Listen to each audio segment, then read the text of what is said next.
High friends, welcome to யாஷிகர். கொஞ்ச நாள் முன்னாடி மௌனம் பேசியதே அப்படிங்கிற ஒரு சீரியல் ஜீ தமிழில் லான்ச் பண்ணியிருந்தாங்க. உங்கள் எல்லாருக்குமே தெரியும்னு நினைக்கிறேன். இதில் ஜோபிதா அவங்க தான் வந்து மெயின் லீடாக வந்து கமிட் ஆகியிருந்தாங்க. ரொம்பவே வித்தியாசமான கேரக்டர், பிடிச்சி பண்ணுறேன், ரொம்ப பிடிச்சிருக்கேன் இந்த கேரக்டர் அப்படின்லாம் கூட சொல்லியிருந்தாங்க. ஆனால் என்னென்னு தெரியல, சடனாக வந்து இன்றைக்கி சீரியலை விட்டு விலகிட்டேன் அப்படிங்கிற மாதிரி ஒரு போஸ்ட் வந்து ஷேர் பண்ணியிருக்காங்க. என்னோடய வெல்விஷருக்கும் என்னோடய ஃபாலோவர்ஸ்க்கும் அப்படின்னு சொல்லி ஸ்டார்ட் பண்ணியிருக்காங்க.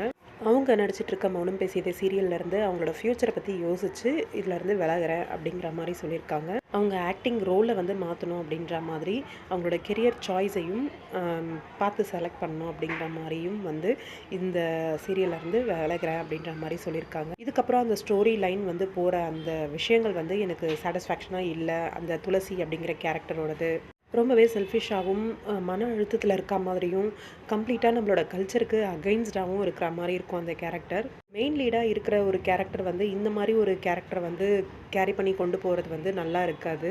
அது எனக்கு சரியாகவும் இருக்காது அப்படிங்கிற மாதிரி சொல்லியிருக்காங்க. இதில் கண்டினியூஸாக நடித்தா அவங்களோட கேரக்டர் வந்து என்விரான்மெண்ட்டே வந்து பேசும் பொருளாக மாறிடும் அப்படிங்கிற மாதிரியும் ஃபீல் பண்ணுறாங்க. இந்த வாழ்க்கையில் வந்து ஹானஸ்ட்டாக செல்ஃப் ரெஸ்பெக்டோடு இருக்கணும் அப்படின்னு நான் ஆசைப்பட்றேன். ரொம்பவே கஷ்டமான விஷயம் இந்த குவாலிட்டிஸோடு இருக்கிறது.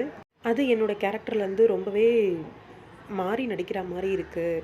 அது வந்து என்னை வந்து அடிக்கிற மாதிரி இருக்குது, கொஸ்டின் பண்ணுற மாதிரி இருக்குது ரீசெண்டான டைம்ஸில். அதனால் ஒரு சிரித்த முகத்தோட பெட்டர் அதிலேருந்து வெளியில் வந்துடலாம் அப்படின்னு யோசிச்சு தான் இந்த முடிவு எடுத்திருக்கேன். மௌனம் பேசியது ஆரம்பிச்சதுலேருந்து இப்போ வரைக்கும் அவ்வளோ ஒரு சப்போர்ட் அன்பை வந்து கொடுத்துட்டே இருக்கீங்க. கண்டிப்பாக நான் ஒரு கம்பேக் கொடுப்பேன் அனதர் ப்ராஜெக்டில் அப்படின்ற மாதிரி சொல்லியிருக்காங்க. ஒரு ஹீரோயின் அப்படின்றவங்க ரோல் மாடலாக இருக்கணும் அப்படின்னு தான் ஆசைப்படுவாங்க. இது நெகட்டிவாக போர்ட்ரேட் பண்ணுது அப்படின்னும் போது ஜோவிதா அவங்களோட முடிவுமே கரெக்டான முடிவாக தான் இருக்கும்னு எனக்கு தோணுது. ஆனால் கண்டிப்பாக ரசிகர்கள் ரொம்பவே ஃபீல் பண்ணுவாங்க அப்படின்னு நினைக்கிறேன். உங்களோட கருத்து என்ன அப்படின்னு கமெண்ட் பாக்ஸில் சொல்லுங்கள்.